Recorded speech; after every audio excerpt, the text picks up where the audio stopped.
and one of them was talking about some health issues. And I don't remember what they were, but it was related to what we're talking about. And I said, well, why don't you start, see, just as a test, and cut out sugar and bread? And this person said to me, I'm happy where I am. Jim, how did you find carnivore? Well, I actually heard about it some years ago, but I was never interested in diets. And I sort of knew what carnivore meant, and I didn't think a whole lot about it. What's interesting is when I was in junior high school, I used to read a lot about sports. And there's a story by Jack London called For a Piece of Steak. And this, after watching you and some other things, I thought about it and looked that up. And sure enough, I found that story. Anyway, how this started for me was last October, I had lower back surgery for the third time.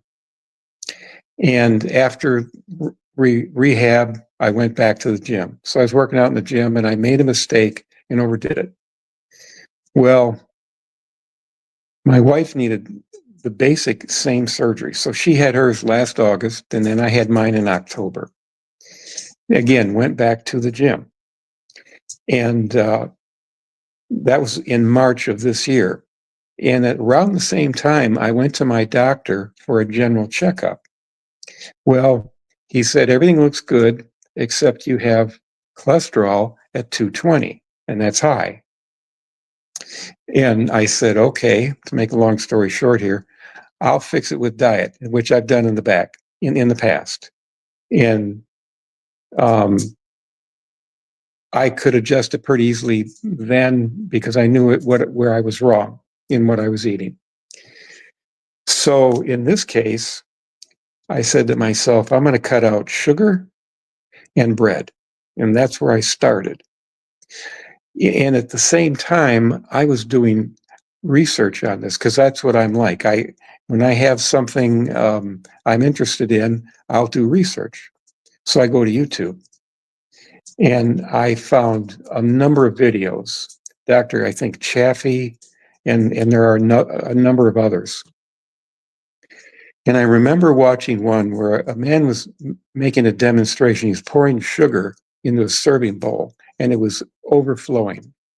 And he said, this is what happens basically to sugar in the body. It doesn't go anywhere. It just accumulates. And he said, when you eat meat and fat, you run on that. The body burns it. So anyway, 3 months later, I go back for another blood test.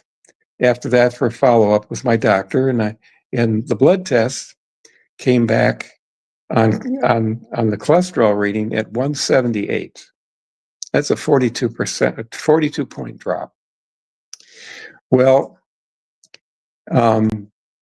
we talked about it, and I told him about that demonstration.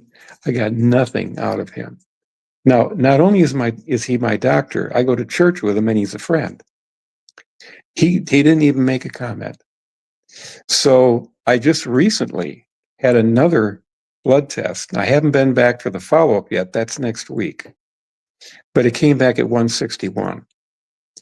In the meantime, between those two blood tests, I've made other big changes. I started taking extra virgin olive oil. I take 1 tablespoon before I go to bed. And I convinced my wife to switch cooking oils from canola oil to the extra virgin olive oil. So that has taken place. And along the way, I've cut more carbs. Also along the way, I read labels on everything. And so as this is going along, I'm becoming more convinced that I need to do this. So I increase my meat intake and reduce carbs on things that people drink. We all talk about diet. Very few people talk about what you're drinking. Well, a number of years ago, I had a problem with muscle cramps. And I slowly transitioned away from tea and coffee to water.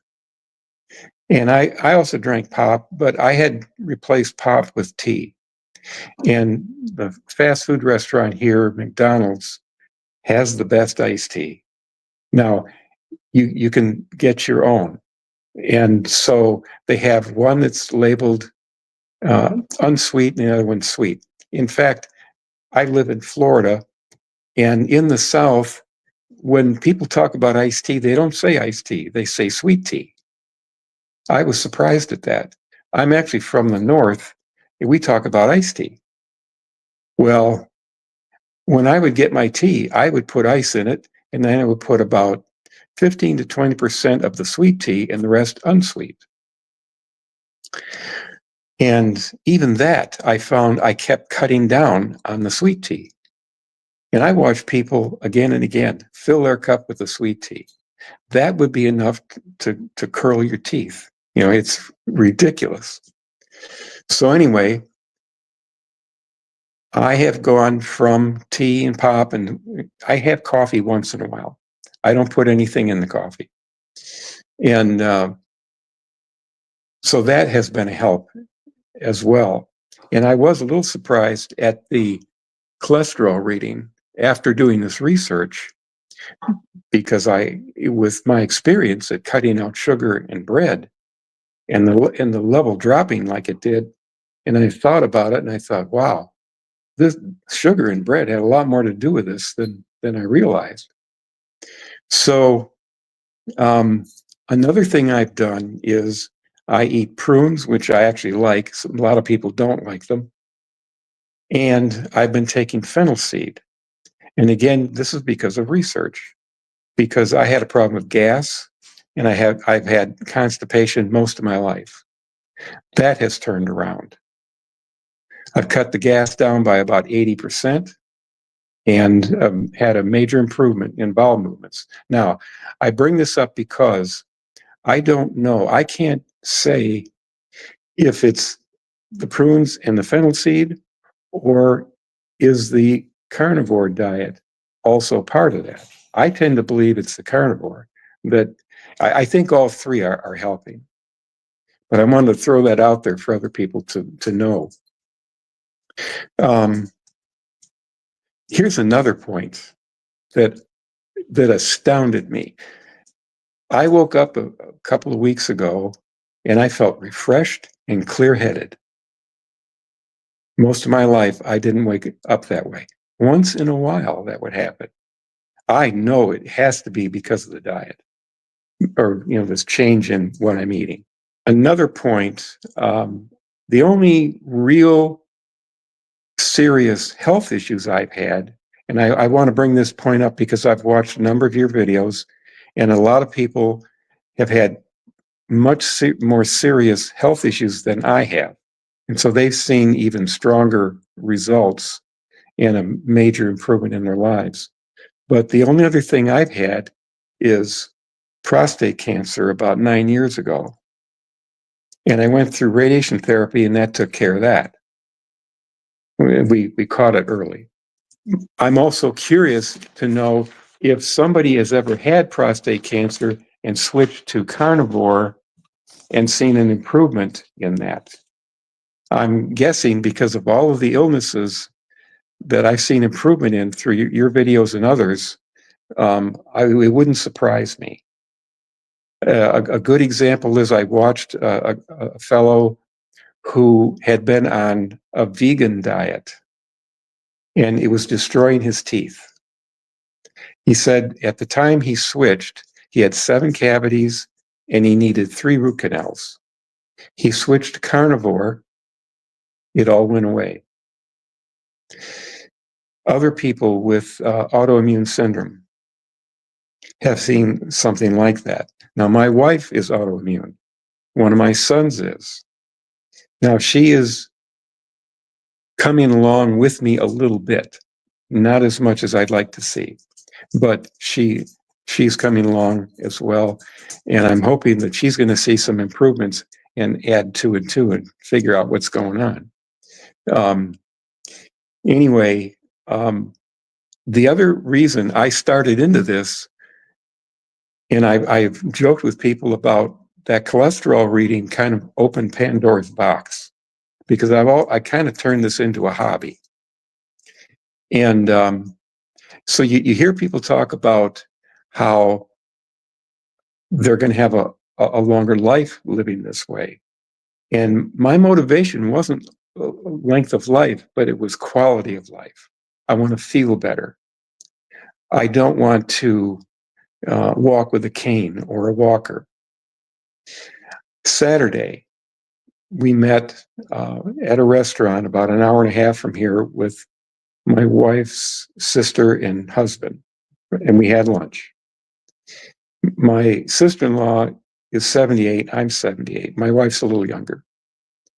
Her husband is 82 or 83, I don't know exactly.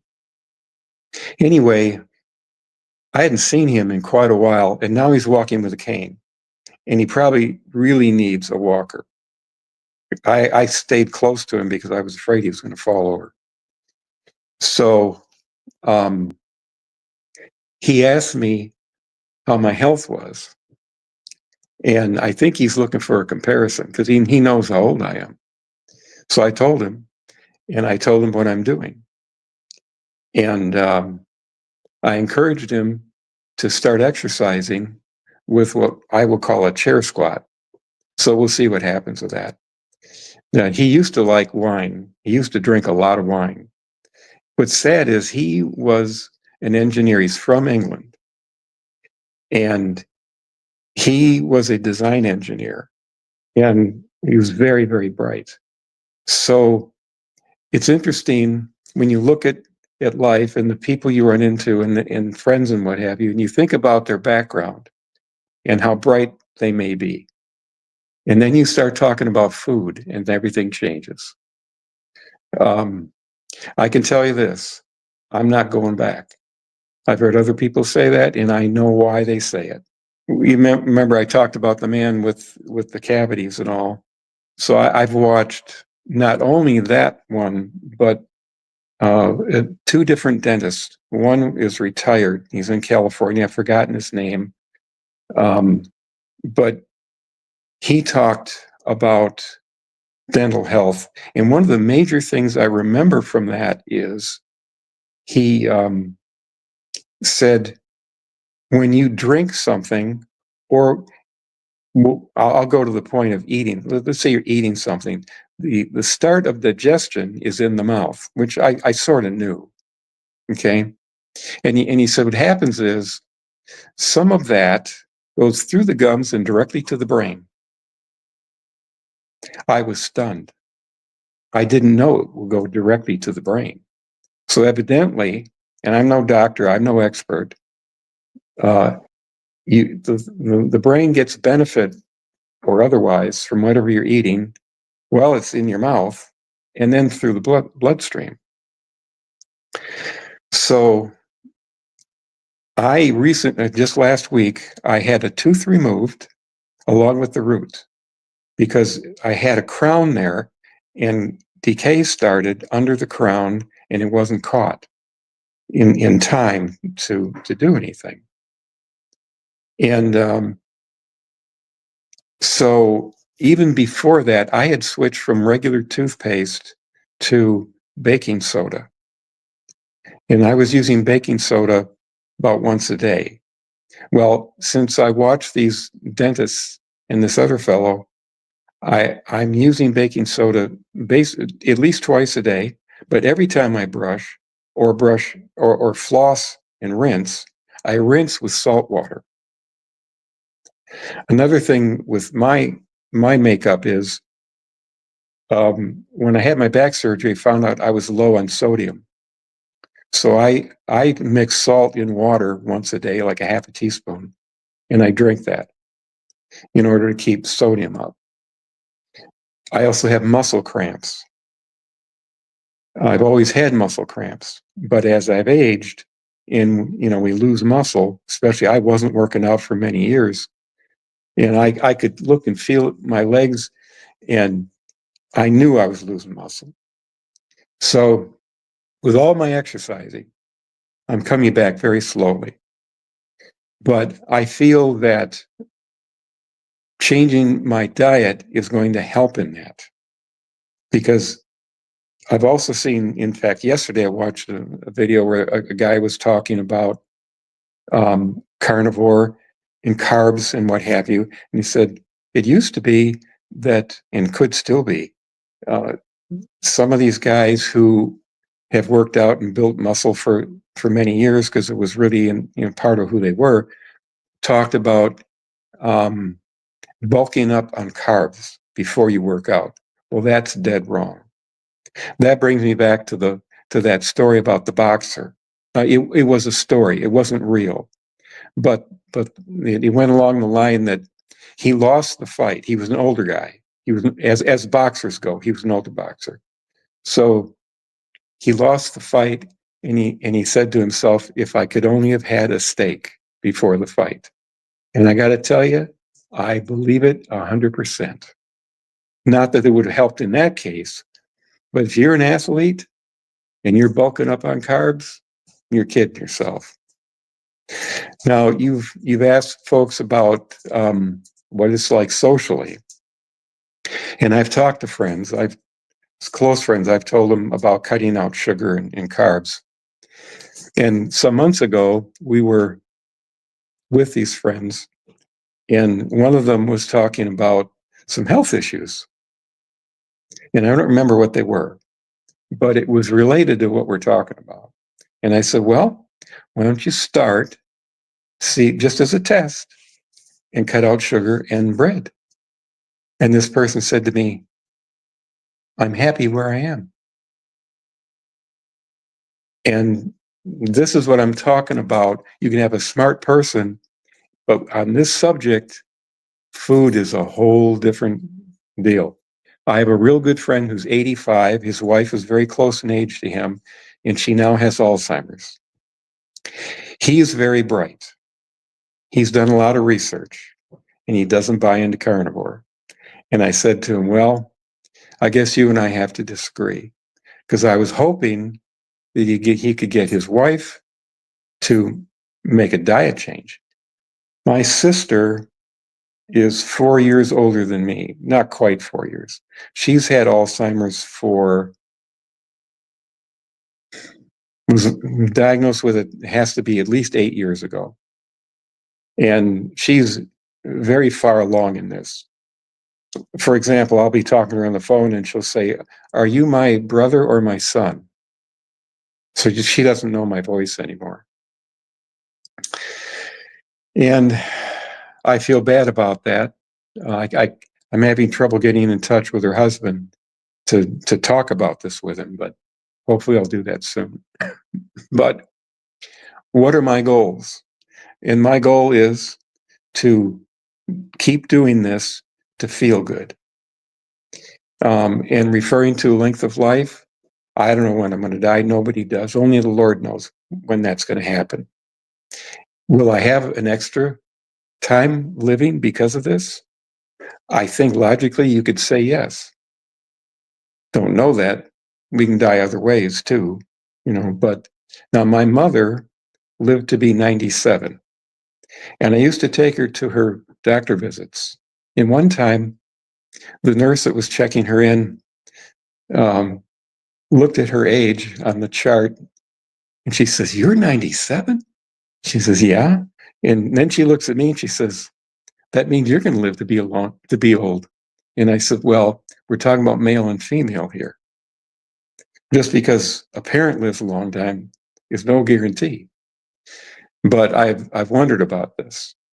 To be honest with you, I don't want to live to be 97, but that's another story for another time. But my goal is to feel good. And not only will I continue with the carnivore, but I will go on with working out. In fact, I just came from the gym. I was there a little earlier.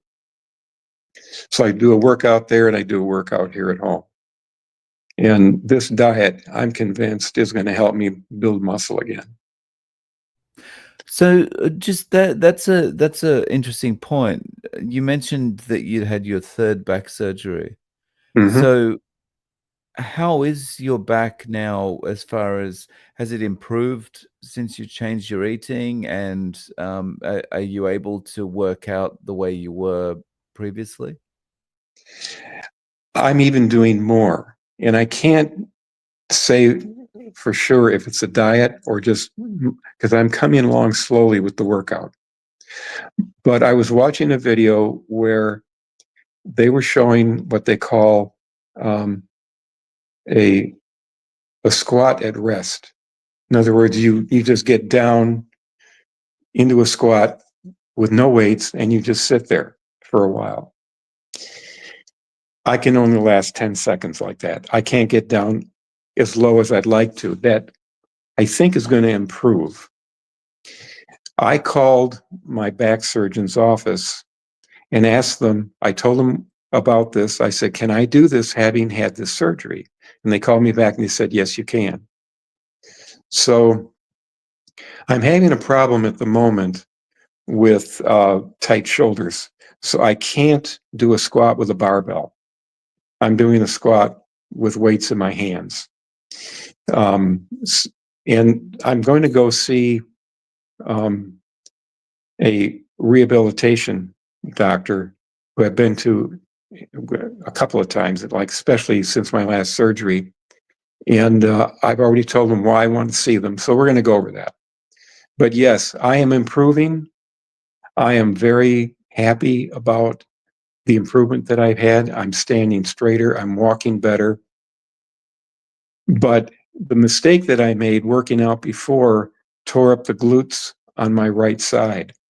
And that isn't back to normal yet. I watched another video where a guy said, you better be careful on your workouts and don't overdo it because you can tear up a muscle and it'll take you years to come back. Now, he isn't talking about a 78-year-old guy like me. He's talking in general with a wide range of age. So when he said that, I thought, because I've analyzed this in my mind, and I thought, gee, I was right again. I'll think of something and try and analyze it and work it out logically. And I've been right on a couple of things.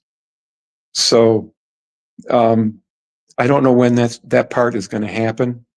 I'm also having a balance problem, and that is separate from, I think, in fact, I have a feeling it's neurological, but I don't know that for sure. But with all of my working out, I haven't seen an improvement with that. So I'm going to start doing adding two things to my workout routine. One is stretching, and the other is balance exercises. I've been fighting that internally, subconsciously, and so I'm going to have to get over it and just do it. But um, so working out is great. I'm happy with where I'm at, where I am with that. I know I'm going to keep improving because the whole point about this is to keep adding weight or reps or whatever. You can't stay static with that. And with the diet, um, just recently I've become much closer to totally carnivore, and my wife is finally okay with me doing this. And she was because she every once in a while she asks me about my weight. Oh yeah, that about the weight part of this. The only way working out I had to know if I was making progress, there were two things. One is, am I getting stronger? And that's a feeling that you have, but you can tell. The other is keeping track of your weight. I didn't know any other way to do it. I can't check cholesterol at home. I guess you can. There's some tools you can get to check that. Oh, yes, my wife was after me about my weight. I'm skinny. If you look at my arms, it's hard to tell there, but I am pretty skinny, arms and legs. So the weight that I added over the years was around the torso. Well, I grew to a size 38 waist or pants. Well, I've gone from 38 to 36, and now 36s are becoming loose. My goal initially was 34. I'm pretty sure I'm going to reach that. When I first married, I was 21, and I was 6'2", and I weighed 150 pounds. You can get an idea how light I was. And I played football, basketball, and baseball through school, through elementary all the way through high school. And my friends used to joke with me about gaining weight. And they teased me about, you should eat beans. They said beans will put weight. They were joking. So anyway, even when I was younger, I knew working out, I would never look like Arnold Schwarzenegger, for example. So I'm not worried about that. My goal is strength. If I build a little muscle, so be it. But my real goal is strength. I want to feel good. And like I said, this diet and the workouts will be the vehicle to get there. Mm. So, how are you eating day to day now? How many times? That's a good question. I'm eating 3 times. Because of other videos I've watched, I'd like to make it 2 times because of fasting. And it's a very short fast when you think about it, if you're eating twice a day. I have a friend, a fellow I go to church with, who used to be a teacher, and he's now one of the ministers at church. When I had a computer problem, I go to him because he's good with that stuff. So I went to see him recently, and he's 36. He's about 6'3", and he weighs around 190. And he is fit. He looks great. He was always in athletics, him and his brother and his dad and so on. And he said, well, you're not going to like my answer. I said, well, try me. So you're not going to like my answer. Well, he said, I fast twice a week. His fast is, let's say tonight he has dinner. He won't eat again until tomorrow night. But he's eating what most people would look at as a healthy, regular diet. So, for example, he talked about one night recently they had chicken breast, which I'll tell you about in a minute, a vegetable, and a potato. And I said, okay. So I had a friend. He was just a little younger than me, and he passed away about 1.5 years ago because he had health trouble. His dad had, a heart problem. His dad had a heart problem. But he walked every day. He played golf. He was on the golf course. He comes up to his second shot on the 10th fairway, and before he got there, he keeled over and died. But that's a good way to die, rather than languish in a nursing home. At any rate, years ago, he talked about he liked to cook, so he was talking about what are they going to make for dinner. He said chicken breast, and I'm thinking to myself, okay, skinless, boneless, tasteless. That's exactly the way I look at it. The only way you can make that work is if you cook it in a sauce or bread it or something like that, So my wife knows when it comes to chicken, it better have the skin on it and have a bone inside of it, because otherwise I don't care for it. But anyway, I'm eating 3 times a day, and I just recently switched from cereal in the morning to eggs and meat. I was having eggs and meat at lunch, and then meat or whatever for the evening meal. So I'm trying, and this is also forcing me to do meal planning. And I was never involved with food all these years that we've been married. People say, "Are you on a diet?" See, I'm on a seafood diet. I see it and I eat it. Just joking. Now tonight, my wife is going to play games with her friends, and 2 other guys and I are going to go out for dinner. And there's a restaurant called Culver's, and I love their deep fried shrimp, but I'm not going to have it. And they have the very best frozen custard I've ever had. I'm also not going to have that. I'm going to have a hamburger without the bun.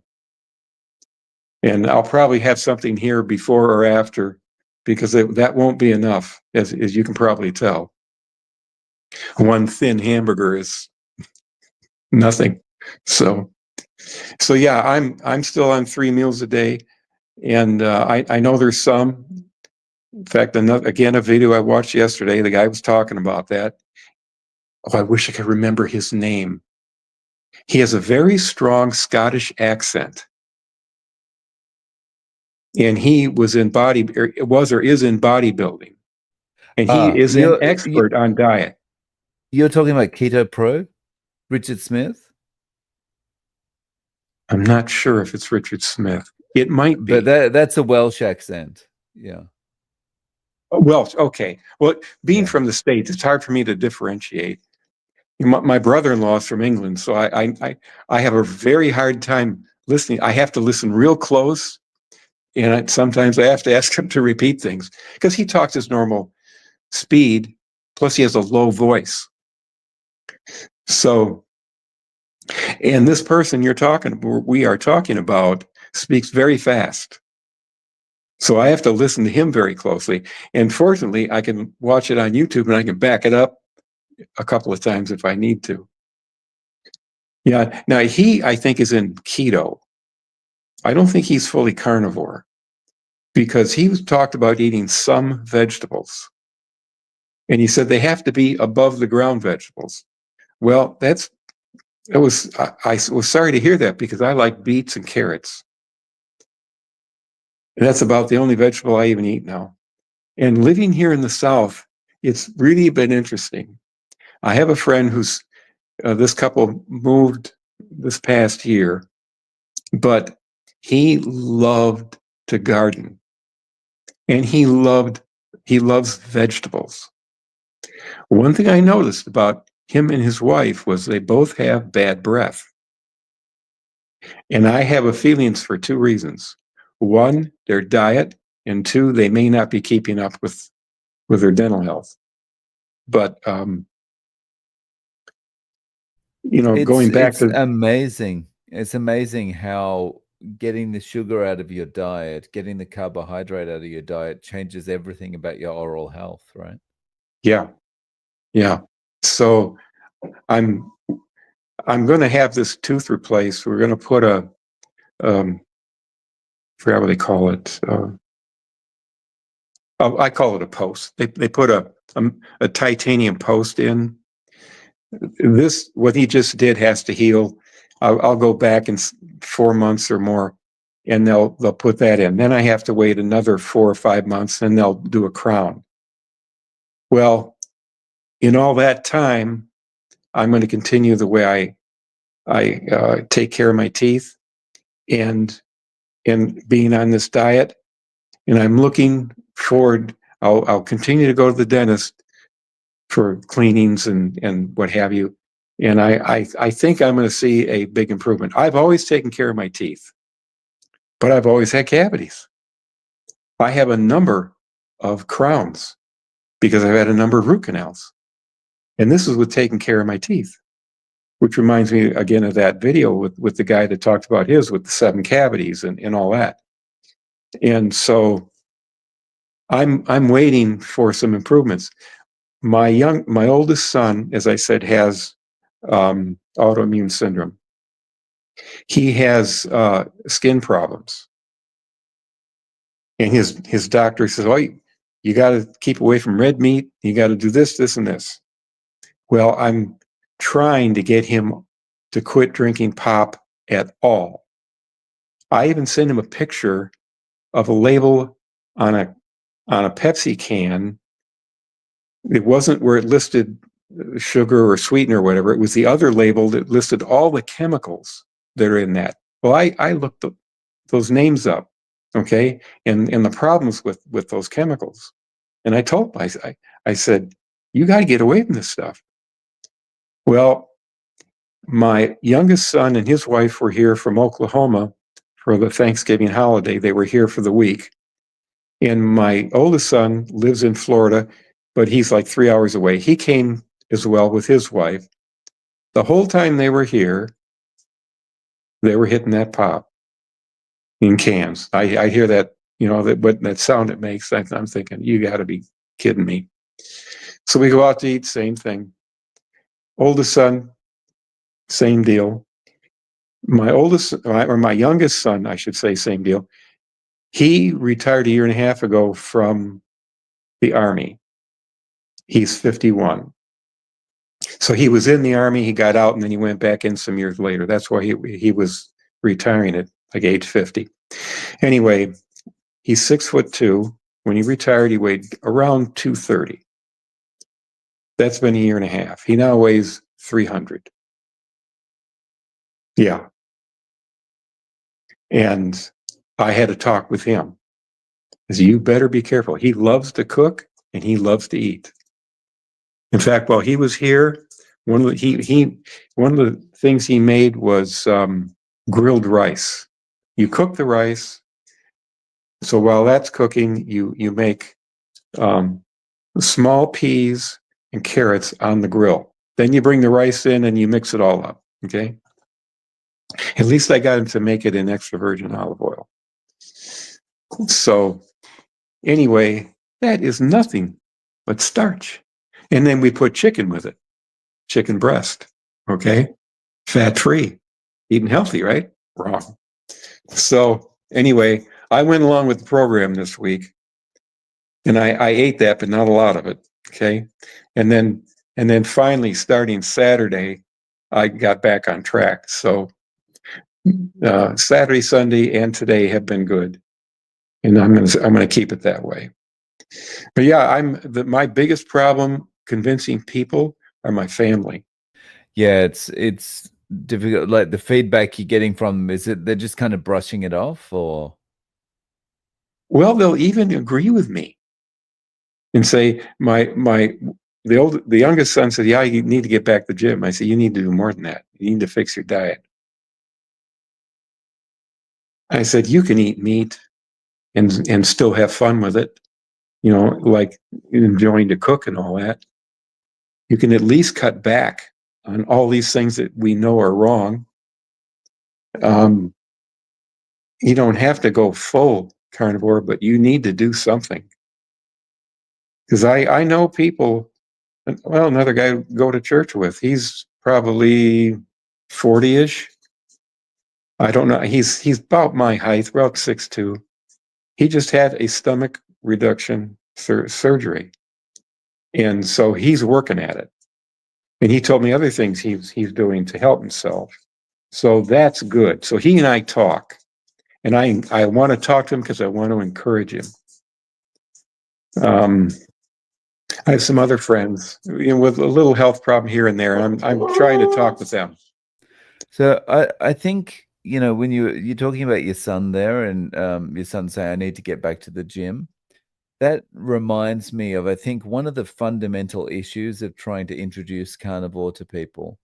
Mm-hmm. And that's that it seems too simple to most people that it could just be your diet that is responsible for all the weight gain, responsible for the autoimmune conditions or whatever you're Yeah, suffering from, because it doesn't seem like hard enough work to overcome.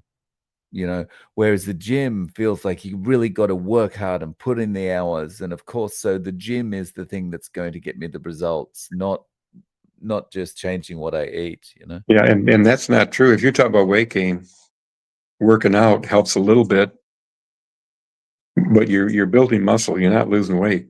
Yeah, but it's really difficult to get people to kind of make that mind shift, because everything in life that is worth getting is difficult to achieve, right? So just going, you mean if I just change these things in my diet and I eat food that I like, i.e. steak, that I would be okay? And it's just so hard to get your head around at first, right? Yeah, yeah. And like I said, I came to this from a different angle than a lot of people. Um, and I like to do research. I like to know things.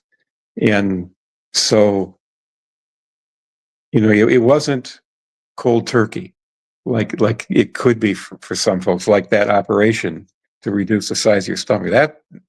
That's the epitome of cold turkey. So, um, but it's been enjoyable getting to this point. And like I said, I've sort of made a hobby out of it, and probably continue to do this. I Yeah. can't see doing it any other way. Yeah. It's hard to imagine going back, right? Oh, not going to happen because I know how I will feel when I do that. Yeah, I'm also curious about the muscle cramp issue to see if the diet doesn't help that. If it does, it's probably going to be long term. It'll be quite a while from now because I haven't really noticed. I do notice when I overdo it working out. Like one week I worked out 3 days in a row and I shouldn't have done that. I paid for that right away. But so I'm curious about that. That would be an improvement. But the improvements I've seen so far are encouragement. Think about when you're in school and you get a good grade on a test. To me, that's fuel for the fire to work hard for the next one. So you get good results from with the way you're eating. That's fuel to the fire to keep going. Definitely. So, Jim, how can people reach out to you? Do you have any social media or any way of getting in contact? That I don't. I can give you my email address. No worries. I'll include your email address in the show notes.